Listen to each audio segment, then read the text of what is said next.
The crowd's roar echoed like thunder through the metal walls. Every alien in the stands was hungry for blood, human blood. They had bet everything they owned, thinking the wounded human fighter would surely die today. Even their most precious possessions were on the line, including one beautiful alien slave who caught everyone's attention. The air on Krell 9 was thick and choking. It smelled of dried blood, stale sweat, and strange alien scents that mixed together like a horrible soup. The smell was so bad it made Marcus Scale's stomach twist and turn.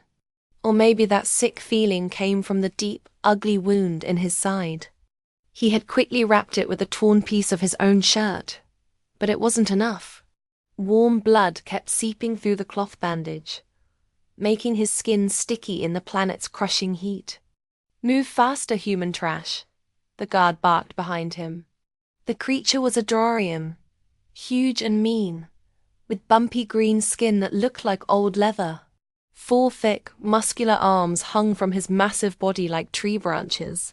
He carried a long, metal staff that sparked with electricity. Every few steps, he jabbed it into Marcus's back, sending sharp pain through his already broken body. Marcus felt the electric shock burn through his muscles, but he wouldn't give the alien the joy of hearing him scream. Instead, he spat a thick glob of blood onto the dusty ground and kept walking toward the arena entrance. His legs felt heavy, that he forced them to move. The sound of the crowd grew louder and angrier with each step he took. It was like walking toward a hungry monster that wanted to eat him alive. "They're really excited today," the guard laughed, his hot, stinking breath hitting Marcus's ear. "The betting pool is the biggest we've seen in many cycles. Lord Grath has put a huge fortune against you winning." The guard's voice was full of nasty joy. "He's so sure you'll die. He's bet things he can't afford to lose." Marcus said nothing. He kept his mouth shut and his eyes forward. He had been a Federation Marine before everything went wrong. His transport ship was attacked in the Outer Rim, far from any help. Now he was just another piece of meat in the famous fighting pits of Krell 9. This was where alien warlords and rich merchants came to gamble on gladiator matches. They watched beings fight and die for fun. The guards pushed him hard through a set of old, rusty doors. Marcus stumbled into a small holding pen. Through the thick metal bars he could see the arena clearly now. It was a big circular pit surrounded by rows and rows of seats. Every seat was filled with different types of alien creatures. They were all shouting and waving their arms wildly. Some had tentacles instead of arms. Others had fur, scales, or skin that changed colors. All of them wanted to see blood. "Your opponent today is very special," the guard said, his voice dripping with mean pleasure. "Lord Grath's prized Vorian beast. It has never lost a fight, not once in 37 matches." The guard rubbed his hands together like he was already enjoying Marcus's death. Marcus's eyes got narrow and hard as he spotted the alien in question. Lord Grath was a Hokium, fat and disgusting. Rolls of pale, sickly flesh spilled over his fancy purple robes like melted wax. Heavy gold jewelry covered his bald head and fat fingers. He was laughing and slapping his enormous belly, making the gold chains jingle.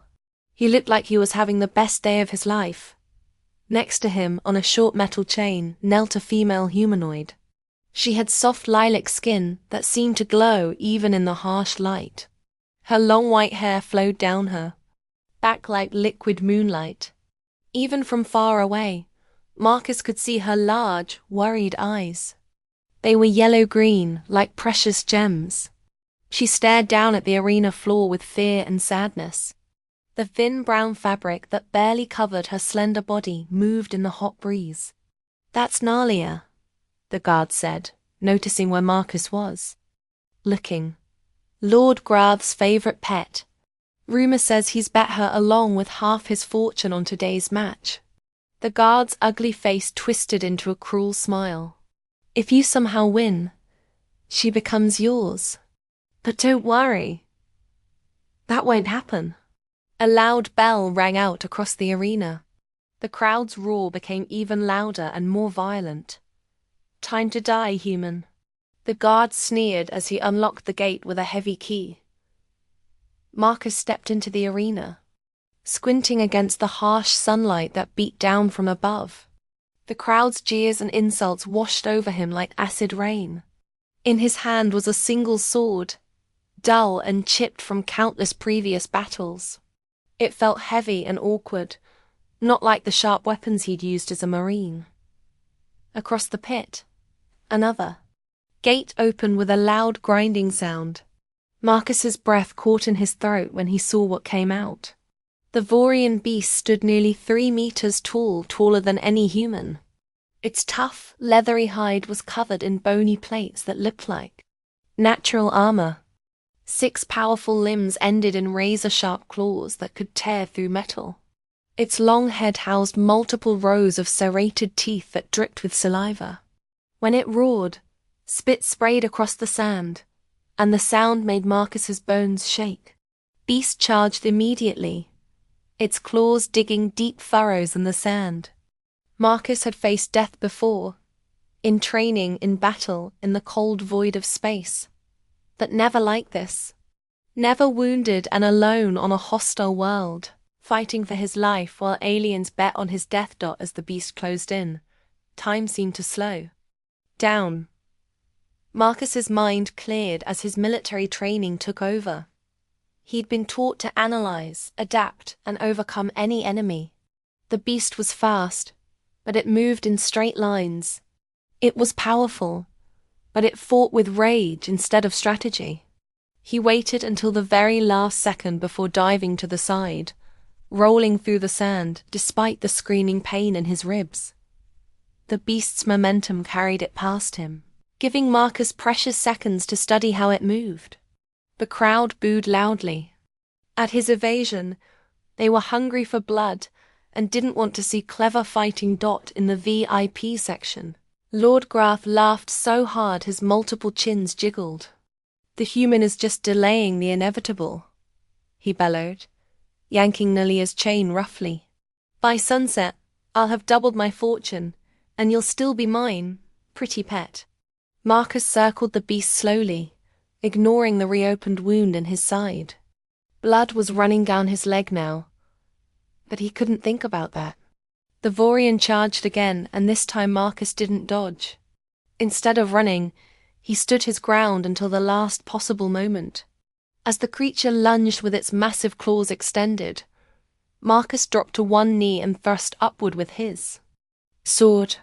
He found the soft spot beneath its armored jaw, the one weak point in its natural armor. Black blood sprayed across the sand like a fountain.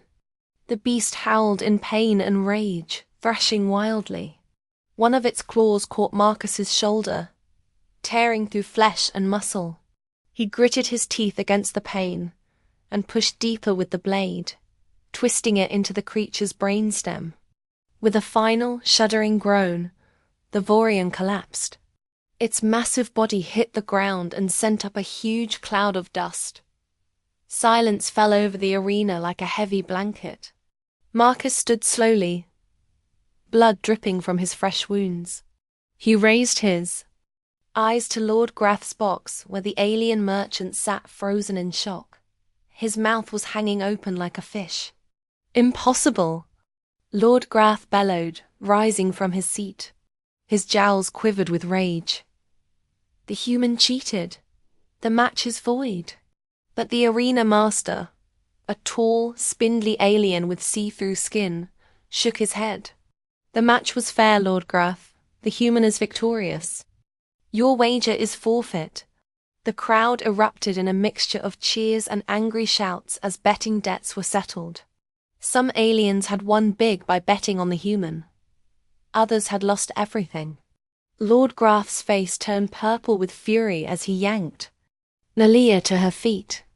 This isn't over, he hissed, shoving her toward the arena officials. Take the worthless slave, but know this human. He pointed a fat finger at Marcus. "You've made an enemy today. One who never forgets." As Marcus was escorted from the arena, exhaustion and blood loss finally caught up to him. His legs felt like water, and his vision was getting blurry. The last thing he saw clearly was Nalia being led toward him, her glowing eyes wide with uncertainty as she faced her new master. "We need to move now." Marcus's voice was low and urgent as he was led into a small preparation chamber next to the arena. His body screamed with pain, but survival instinct was stronger than discomfort. Every muscle ached, and he could feel his strength draining away with each drop of blood. Nalia stood before him, her bright yellow-green eyes wide with uncertainty. Up close, her beauty was even more striking than he'd thought. Delicate features were framed by that glowing white hair. Her lilac skin was smooth and radiant despite the harsh conditions of her captivity. She moved with grace even in chains. "Master, you're badly injured," she said, her voice musical with an accent he couldn't identify. She reached toward his bleeding side with slender fingers that seemed to glow in the dim light. "Not your master," Marcus corrected automatically, wincing as he looked at his wound. "And this isn't the time for introductions or medical attention. Grath isn't the type to accept defeat gracefully." As if his words had summoned trouble, angry shouting erupted in the corridor outside. Marcus caught pieces of furious commands. "Double payment," and "kill the human." That confirmed what he already suspected. "Is there another way out?" he asked, scanning the small room for options. His marine training was kicking in, looking for escape routes and tactical advantages. Nalia nodded quickly. "Service tunnels. The fighters used them to remove the dead bodies." She moved to what looked like a solid section of wall and pressed a hidden panel. It revealed a narrow passage that disappeared into darkness. "I've watched them use this route many times." Marcus raised an eyebrow. "Observant." "Survival skill," she replied simply, her voice carrying years of hard experience. They slipped into the tunnel just as the door to the preparation room burst open behind them. The passage was dark and reeked of decay, but it was their only chance. Marcus forced himself to move despite his injuries, one hand pressed against his bleeding side, the other gripping his arena sword. "How long have you been?" Marcus hesitated, searching for a word that wouldn't sound insulting. "Property," Nalia supplied, her tone matter-of-fact. "3 cycles. I was captured during a raid on my home colony. My people, the Illyri, are prized for our appearance." The bitterness in her voice told Marcus everything he needed to know. He'd seen enough of the galaxy to understand how beings like Grath viewed beautiful species. They were collectibles, status symbols, or worse, living decorations for the wealthy and powerful. "It ends today," he said firmly. "You're free now." Nalia's pace faltered in the dark tunnel. "Free? I don't understand. I don't believe in owning people." She studied him in the dim light filtering through grates above. "Your species is unusual." "So I've been told," Marcus replied with a grim smile that she couldn't see in the darkness. They emerged from the tunnel into a narrow alley behind the arena complex. The sounds of pursuit were distant but growing closer. Marcus could hear boots on metal floors and angry voices shouting orders. Krellmine's twin suns were setting, casting long shadows across the dusty streets of the trading district. The air was cooling slightly, but it was still oppressive and thick. "We need to find shelter, supplies, and a way off this rock," Marcus muttered, assessing their surroundings with trained eyes. Everything looked hostile and dangerous. "Any suggestions?" Nalia hesitated. "There's an undercity beneath the main markets. Many escaped slaves hide there." "Sounds promising." "It's dangerous," she warned. "Criminal gangs, predatory species, Things that hunt in the dark. Still better odds than facing Grath's hired killers, Marcus countered. Lead the way. As they navigated through back alleys, Marcus felt his strength ebbing like water from a broken bucket. The adrenaline from the arena fight was wearing off, and blood loss was taking its toll. His vision started to blur at the edges and his steps became unsteady. He stumbled, catching himself against a rough stone wall. Nalia was at his side instantly, her cool hand supporting his arm. You can't continue like this. Watch me, he grunted. But his vision was already getting darker around the edges. With surprising strength for someone so slender, she guided him into a recessed doorway hidden from the main thoroughfare. Rest just for a moment. Marcus slid down the wall, breathing heavily. Each breath was an effort, and he could taste blood in his mouth. Nalia knelt beside him, tearing a strip from her already minimal clothing to create a fresh bandage. That's not necessary, he protested weakly. Silence, she commanded, pressing the fabric against his wound. Her face was close to his, and he could smell her scent, reminiscent of exotic flowers he'd encountered on distant worlds. Their eyes met, and something electric passed between them. Despite his pain and their desperate situation, Marcus became acutely aware of her closeness. The gentle pressure of her hands on his skin, the rise and fall of her chest beneath the thin fabric, the way her hair caught what little light filtered into their hiding place. Nalia seemed to feel it too. Her pupils dilated slightly, and a deeper shade of purple flushed her cheeks. Her hands lingered on his skin longer than strictly necessary for medical attention. Your species heals quickly, she observed, her voice slightly huskier than before. One of our better qualities, Marcus replied, finding himself distracted by the curve of her lips. I've heard stories about humans, Nelia continued, her gaze dropping briefly to his mouth before returning to his eyes. Your endurance, your passion. The air between them seemed to thicken with unspoken possibilities. Marcus was suddenly very conscious of how long it had been since he'd experienced any kind of tenderness or intimacy. Years of military service, then capture and fighting for survival, had left little room for such things.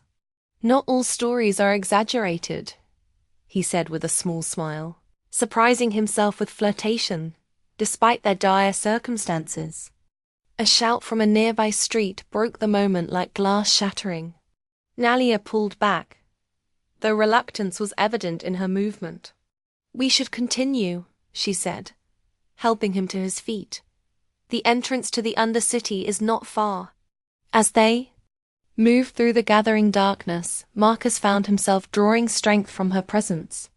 There was something about Nalia that went beyond her obvious beauty.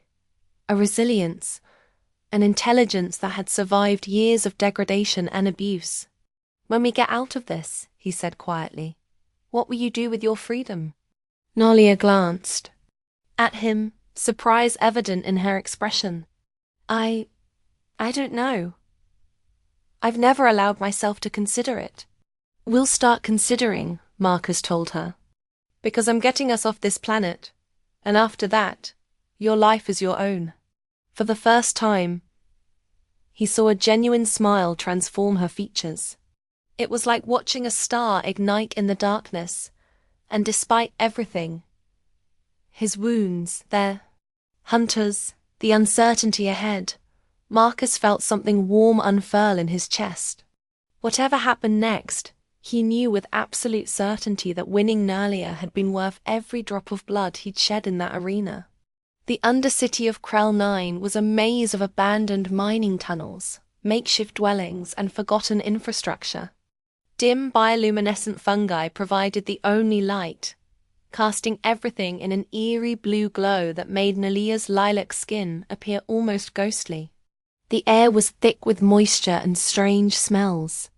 Marcus leaned heavily against her as they navigated the winding passages. His makeshift bandage was soaked through with blood, but the bleeding had slowed, a small mercy in their current situation. There, Nalia whispered, pointing to a cluster of mismatched structures ahead. The trading post. Unlike the fancy markets above, the Undercity Bazaar operated on necessity and desperation. Various species huddled around stalls selling everything from stolen medicine to illegal technology. Eyes followed them everywhere, some curious, others calculating their worth. "We need to find transport," Marcus murmured. And quickly. A digital bulletin board flickered nearby, cycling through wanted notices and bounties. Marcus froze when his own face appeared on the screen, followed by Nalia's. 100,000 credits, he read, disbelieving. Dead or alive, preferably dead. Grath must be truly desperate to recover his losses, Nalia observed, her voice tight with anxiety. Or his pride, Marcus replied. He scanned the crowd, suddenly aware of how many eyes were on them. We've become a walking payday. They ducked into a narrow side passage as a group of armored mercenaries pushed through the market, clearly hunting. The cramped space forced them close together, Nalia's body pressed against his. Despite their danger, Marcus found himself acutely aware of her warmth, the subtle floral scent of her skin. "There's someone who might help," Nalia whispered, her breath tickling his ear. "A smuggler named Dre. She specializes in difficult extractions. Can we trust her?" "Her," Nalia corrected. "And no, absolutely not. But she hates the arena system. Lost her mate to it years ago." "Good enough for me," Marcus decided. "Lead the way." They slipped through back passages, heading deeper into the Undercity's shadows, hoping to find salvation in the darkness. Alleys until they reached the structure that appeared cobbled together from salvaged spaceship parts. A crude sign depicted a stylized ship breaking planetary orbit inside the air, was thick with exotic smoke, and the buzz of multiple species engaged. In hushed negotiations behind a scarred metal counter stood a four-armed reptilian female with iridescent scales and eyes like polished obsidian dreck. Nula acknowledged with a respectful nod. The smuggler's tongue flicked out, tasting the air. "Ali," she hissed, her gaze shifting to Marcus and Human. "Interesting combination, more interesting that you're both worth a fortune to Lord Grath. We need passage off-world," Marcus stated plainly. Immediately, Dre's mouth curved in what might have been a smile. "Of course you do. And I need retirement funds. Seems we're at an impasse." "We can pay," Marcus began, though they both knew it was a bluff. "With what you're charming company?" Dre laughed, a raspy sound like stones grinding together. "I know exactly who you are, the arena champion who cost Graf his fortune and his favorite toy." Her black eyes shifted to Nylea. "New fence, sweetling, none taken," Nelia replied coolly. Drek studied them, her lower arms tapping a complex rhythm on the counter. "There is something you cold offer, something unique, name it," Marcus said, ignoring the warning look from Nylea. "Information." Dre said, "Human physiology is fascinating to ascertain. Collectors, particularly your reproductive capabilities." Marcus stiffened. "I'm not some specimen to best studied, not studied." Dre clarified, recorded. "There are those who would pay handsomely for entertainment, featuring exotic specials." Understand dawned on Marcus, and he felt heat rise to his face. "You want us to perform, Dre?" Finished one record injectgless. "Rights to me in exchange. I get you off Krell 9 and provide medical treatment for those wounds that are clearly troubling you." Nilia's hand found Marcus squeezing gently when he looked at her. Something unspoken passed between them, a mixture of fear, determination, and something deeper that made his pulse quicken. "A moment to discuss," he told Dre, pulling Nelia to a quiet corner. "This is degrading," he whispered fiercely. "I won't subject you to that." Nelia's expression softened. "Marcus, I've been subjected to far worse as Grath's property. At least this would be my choice with someone. I am." She pulls, Z color deepening on her cheeks. "Someone." And drawn to the admission hung between them, charged with possibility. Marcus studied her face, searching for any sign of reluctance or fear. "Are you certain?" He said quietly. "Yeah." She answered without hesitation, "Are you?" The question caught him off guard. In the Federation, such arrangements would be unthinkable. Exploitation disguised as business. But they weren't in Federation space, and their options were rapidly dwindling. And if he was being completely honest with himself, the thought of being with Nia had occupied his mind since their first meeting, despite their dire circumstances. "If we do this," he said finally, "we do it on our terms. No direction, no interference, and the recording is destroyed once we're safely away." Nelia nodded relief in something else anticipation.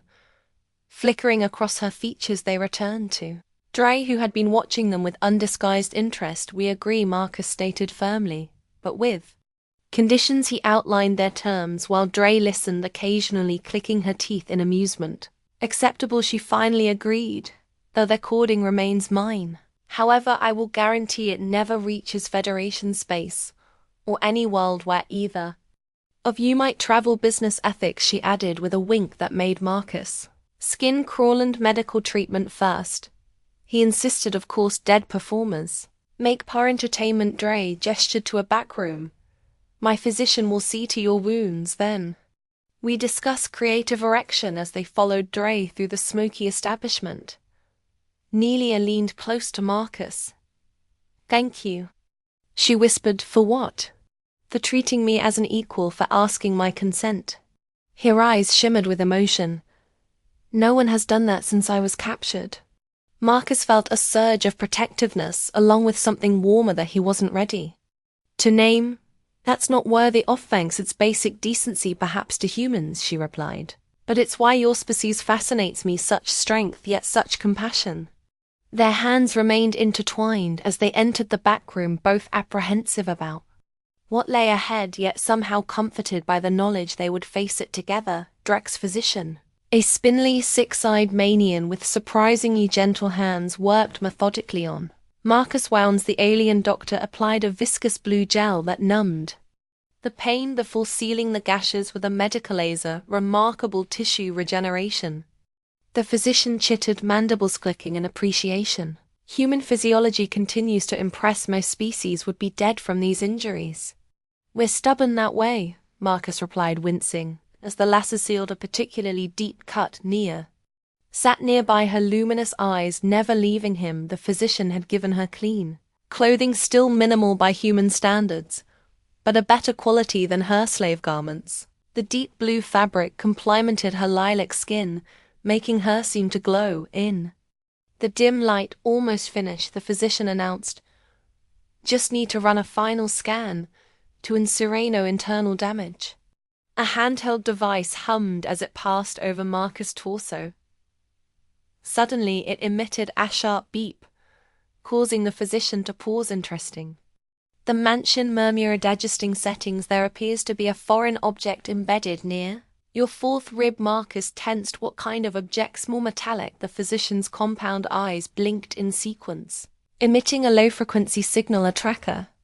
Nelia whispered, horror dawning on her face. The realization hit Marcus like a physical blow. "That's how Grath's mercenaries have been following us so easily. Standard procedure for valuable arena fighters," the physician explained dispassionately. "Prevents escape attempt." "Can you remove it?" Marcus demanded. The Montadian's head tilted. "Certainly, though it would be uncomfortable without proper anesthesia, which I lacked it anyway," Marcus said through gritted teeth. Before the physician could respond, voices drifted through the thin wall from the adjacent room. Marcus recognized Dre's distinctive rasp, but the other voice, deep and guttural, was unfamiliar.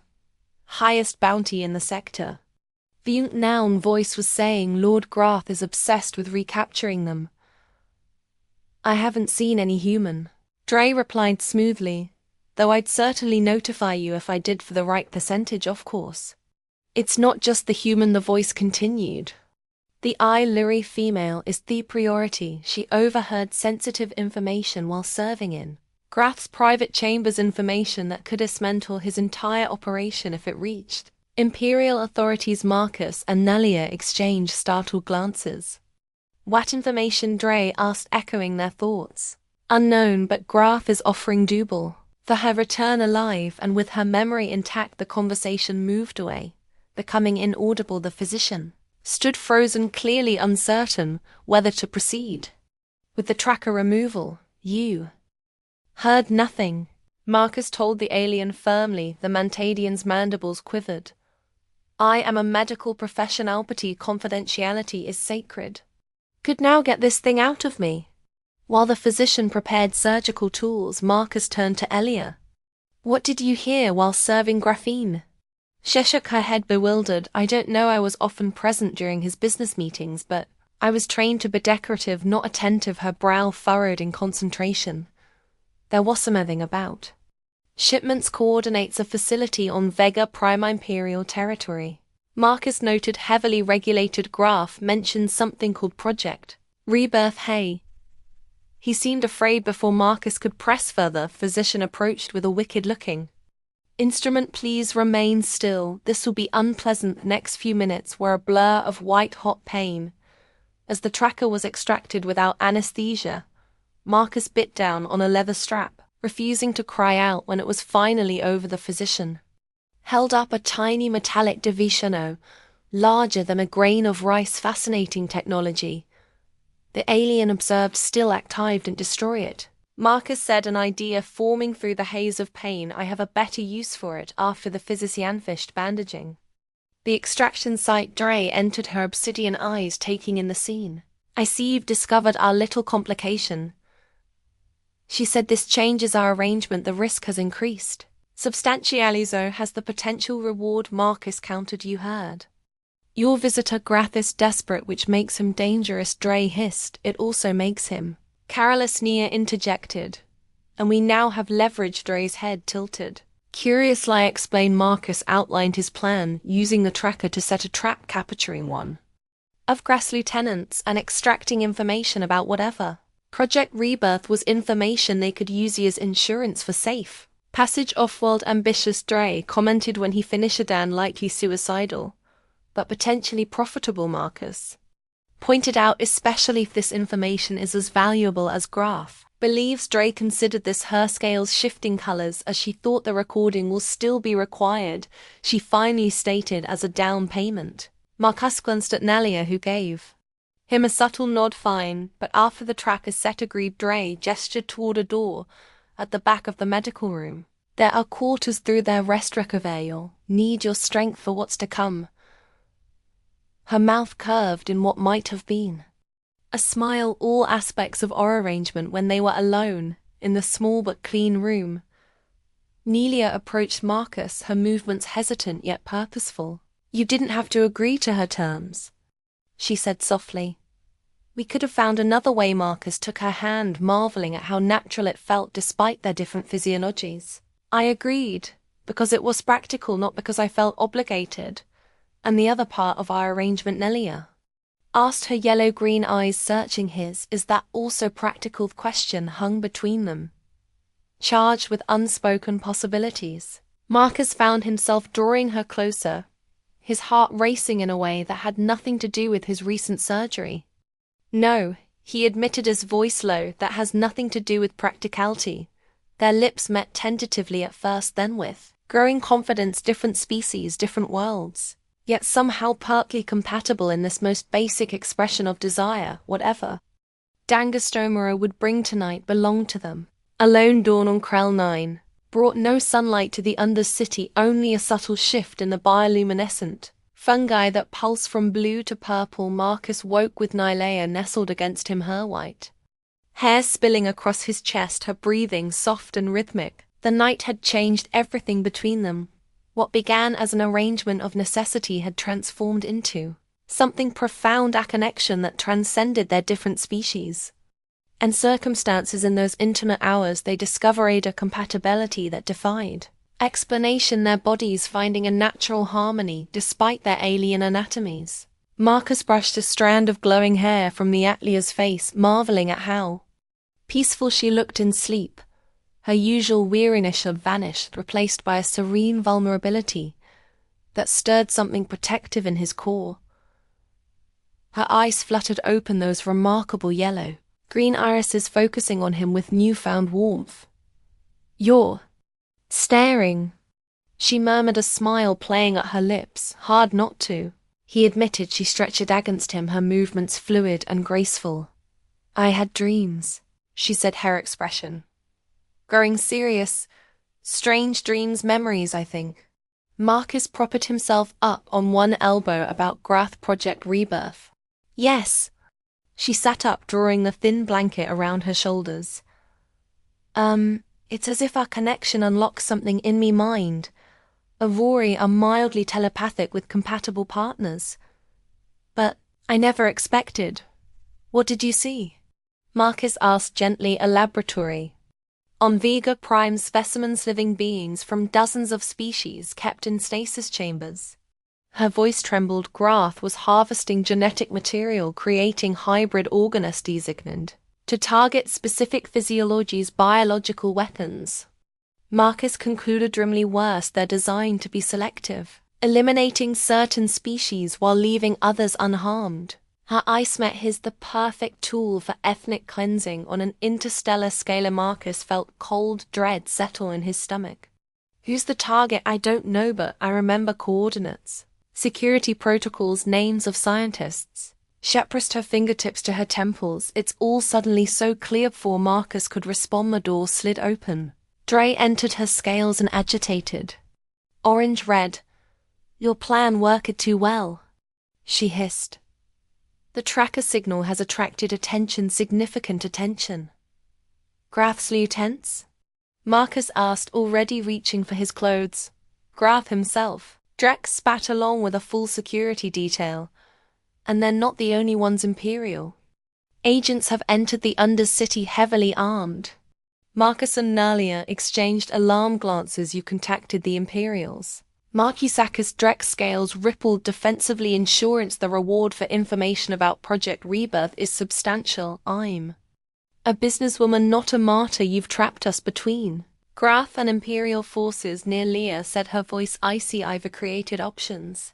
Dry countered Grath. Once you silence the Imperials, want your information. Choose wisely. Marcus' mind raced through scenarios, evaluating and discarding them in rapid succession.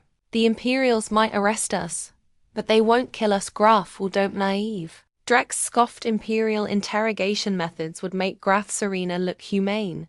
They'll extract Nylea's memories and dispose of you both as security risks.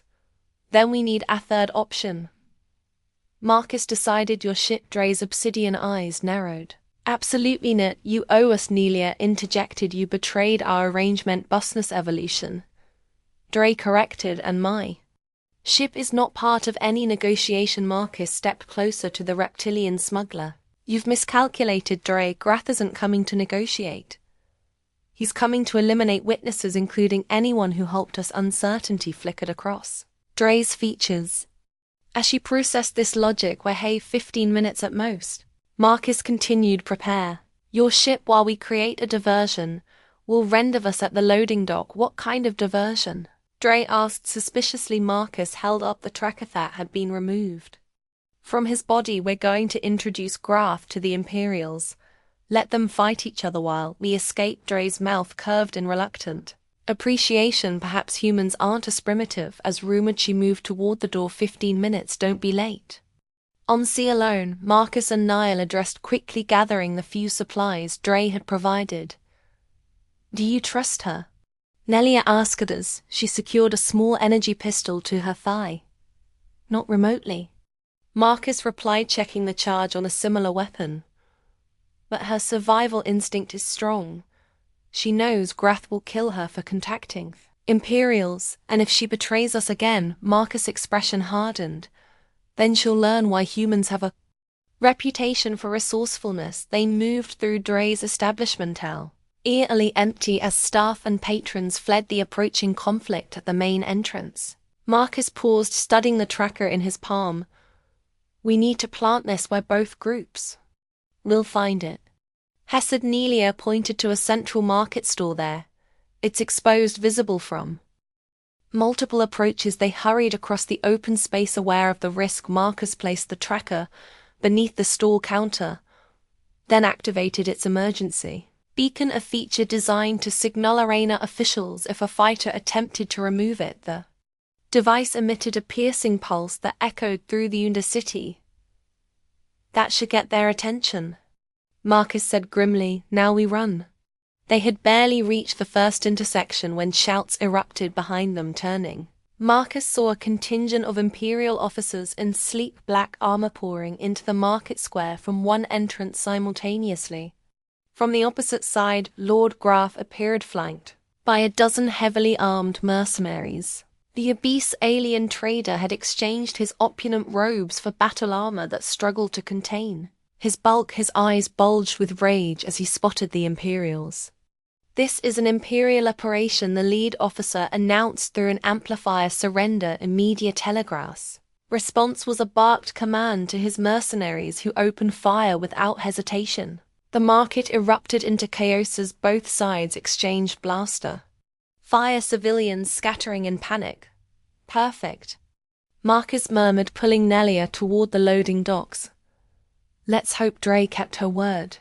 They raced through service corridors, the sounds of battle fading behind them. Ahead, the loading dock's massive doors stood open, revealing Dreship, a battered but well-maintained transport with obvious aftermarket modifications. The smuggler waited at their ramp, her scales now a nervous yellow hurry. She hissed, "The Imperials have called for reinforcements." As they sprinted toward the ship, a familiar voice boomed from behind. Human Marcus turned to see Lord Graf, his armor scorched from blaster fire, blocking their path. Blood oozed from a wound on his bald head and his eyes blazed with hatred. "You cost me everything," the alien snarled, raising a massive disruptor cannon. "Now I take everything from you." Time slowed as Marcus assessed his opponent. Graf's massive disruptor cannon was designed for ship combat, not close quarters, a weapon chosen for destruction rather than precision. The alien traitor's wounds were superficial, but his labored breathing suggested the firefight had taxed his limited stamina.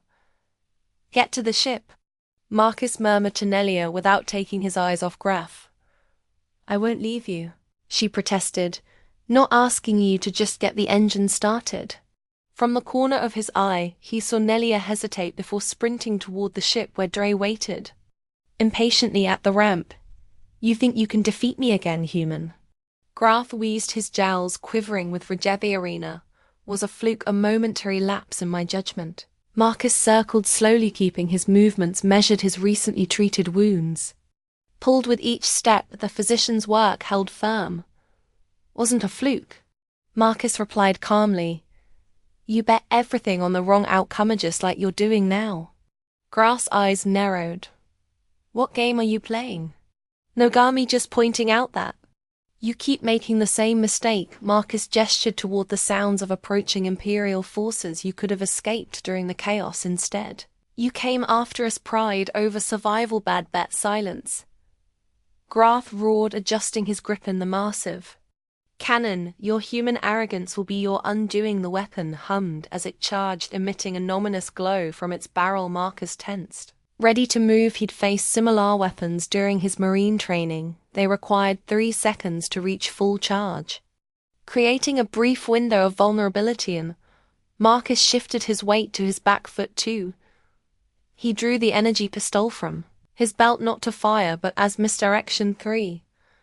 As Graf's finger tightened on that trigger, Marcus hurled the pistol directly at the alien's face. Instinctively, Graf flinched. The cannon discharged its devastating energy beam, missing Marcus by centimeters and blasting a smoking crater into the dock wall behind him.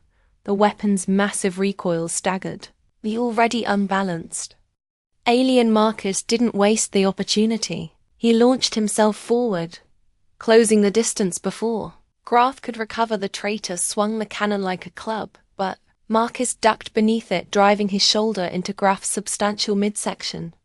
Despite his bulk, Graf toppled backward with a surprise grunt. The cannon clattered across the dock floor, sliding out of reach. "You dare touch me?" Graf sputtered, struggling to regain his footing. "I owned worlds before your species, Leneto Fly.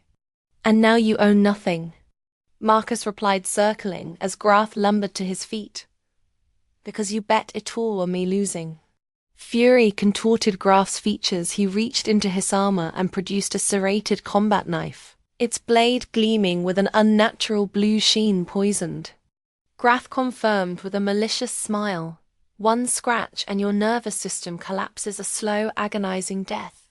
Marcus' eyes narrowed. The knife complicated things. He needed a weapon, but nothing was within reach. Exit scattered cargo containers. Behind him, he heard Dre's ship powering up its engine, cycling through pre-launch. Sequence's time was running out. Graf lunged with surprising speed for his size, the knife slashing in wide, dangerous arcs. Marcus backpedaled, looking for an opening. His recent injuries slowed his reactions, and the blade came perilously close to his abdomen. "You should have died in theater," Graf hissed, pressing his advantage. "Everything was perfect until you interfered." "Perfect?" Marcus scoffed, dodging another thrust. "You were creating weapons to commit genocide. I was creating order." Graf countered, his knife catching the light. As he feinted left before striking right, Marcus wasn't fooled. He sidestepped and seized Graf's wrist, using the alien's momentum against them. They grappled briefly before Graf's superior weight broke the hold. "The galaxy needs hierarchy." Graf continued, breathing heavily. "Strong species commanding weak species, serving natural order. Nothing natural about engineered plagues," Marcus retorted, scanning for any advantage. His gaze fell on a loading mechanism, a magnetic clamp used for moving cargo. It hung from the ceiling, its control panel glowing nearby. Graf charged again, knife extended. Instead of retreating, Marcus stepped into the attack, catching Graf's knife arm while driving his knee into the alien's side. Pain flared in his recently sealed wounds, but he pushed through it. The impact drove air from Graf's lungs. Marcus twisted the knife arm, sharply feeling tendons strain against that pressure. With a howl of pain, Graf released the weapon. Marcus kicked it away, then delivered a punishing blow to Graf's face. The alien staggered backward, directly beneath a magnetic clamp. Marcus. Nelia called from the ship's ramp. "Imperial forces are breaching the outer doors." No time for finesse. Marcus lunged forth control panel and activated the magnetic clamp at maximum power. With a mechanical war, it descended, and Grasamore, laden with metal components, suddenly jerked upward. The alien traitor shrieked in surprise as he found himself suspended helplessly 3 meters above the dock floor, held fast by the powerful magnet. "What is this treachery?" he bellowed, struggling uselessly against the magnetic force. Marcus didn't bother responding. He sprinted toward the ship, where Nelia waited, her face tight with concern, cutting it close. Dre hissed as he bounded up the ramp. "Had to make sure our friends stayed behind to greet the Imperials," Marcus replied, slapping the ramp control. The hydraulics engaged, immediately sealing the ship as Dre rushed to the cockpit through their closing gap. Marcus saw Imperial troops pouring into the loading dock. Weapons raised, their commander spotted Graf suspended from the ceiling, and barked orders to secure him. The last thing Marcus heard before the ramp sealed completely was Graf's enraged scream. "This isn't over." Human inside the ship, emergency lighting bathed the corridor in red as the engines roared to full power. Marcus braced himself against the wall as the vessel lurched upward, breaking free of its docking clamps. Naya appeared at his side, steadying him. "You're bleeding again," she observed, touching his side where fresh blood stained his shirt. "Worth it," he managed through gritted teeth. The ship shuddered as it accelerated, presumably taking fire from Imperial vessels. Dre's voice came over the intercom, tenser but controlled. "Brace for atmospheric exit, might get bumpy." Marcus pulled near close as the ship bucked violently. Their eyes met, and despite the danger, or perhaps because of it, he felt the same electric connection that had drawn them together the previous night. "We made it," Nelia whispered, her fingers intertwined with his. "Not yet," Marcus cautioned, "but we're close." The ships vibration smoothed as they broke free of Krell 9's atmosphere through a small viewport. Marcus watched the harsh planet recede, becoming just another distant light among countless stars. Where to? Nylea. asked, her expression a mixture of hope and uncertainty. Before Marcus could answer, Drek's voice interrupted.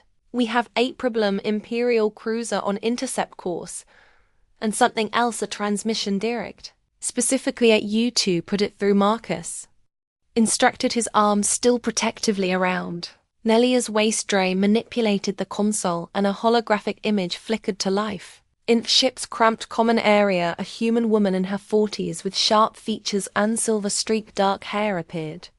Wearing the understated but unmistakable uniform of Federation Intelligence Marcus scale, she stated rather than asked, Anelia O'Ferrari.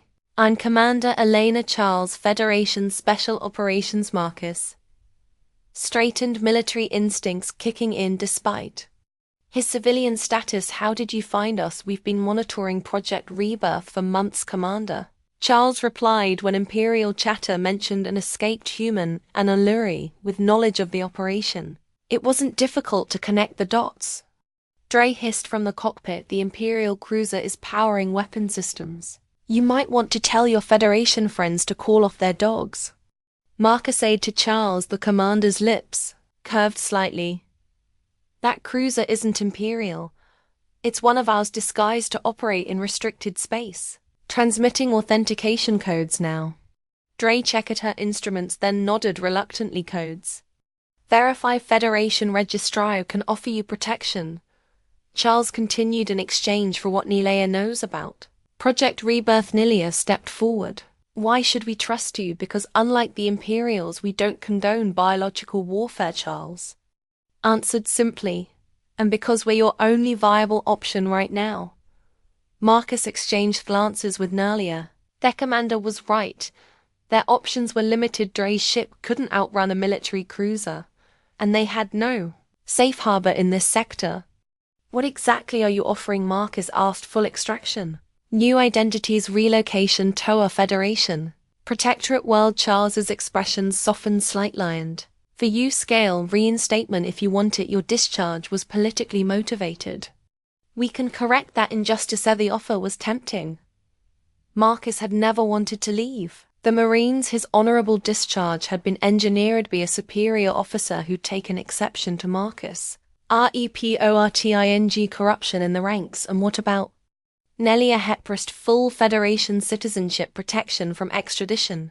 A new start. Charles's gaze shifted to the Aori woman. Your people aren't Federation members, but we have excellent relations with your government. They'll be relieved to learn of your survival. Nelia's hand found Marcus, squeezing gently. My family, they might still be alive. We can make inquiry. Charles confirmed, but first we need to get you aboard our vessel.